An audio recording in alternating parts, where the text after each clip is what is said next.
Kidlat News Updates.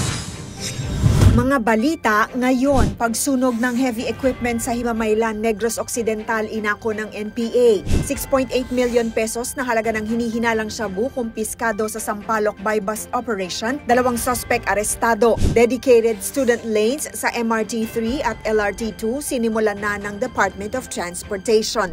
Ako po si Cesar Soriano para ihatid ang mga nangungunang mga balita sa buong kapuluan.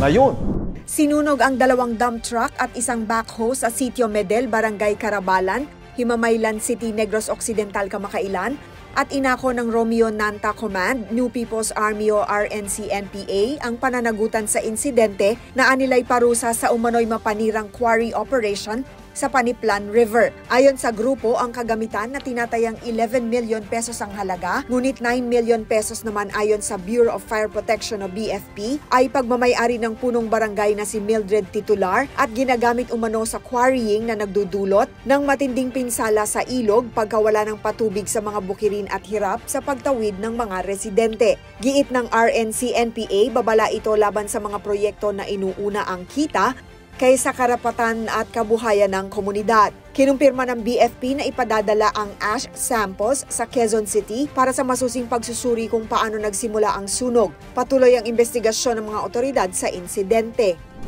Arestado ang 2 suspect sa buy-bust operation sa Barangay 478 Sampaloc, Maynila noong 1 linggo na nagresulta sa pagkakakumpiska ng hinihinalang shabu na tinatayang nagkakahalaga ng 6.8 million pesos. Ang operasyon ay sa pangunguna ng Philippine Drug Enforcement Agency o PDEA Regional Office Mimaropa, katuwang ang Manila Police District, District Drug Enforcement Unit at PDEA Manila District Office. Kinilala ang mga suspect na sina Elaine, 35 years old, at Yuan, 21 years old, kapwa residente ng Sampaloc. Nakuha mula sa kanilang 1 kilo ng hinihinalang shabu. Nahaharap sila sa kasong paglabag sa Republic Act 9165 o ang Comprehensive Dangerous Drugs Act of 2002.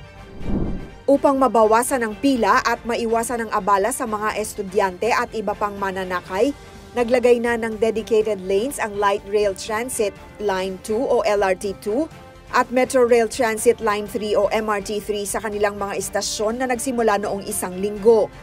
Ayon kay Department of Transportation Secretary Vince Dizon, tugon ito sa direktiba ni Pangulong Ferdinand Marcos Jr.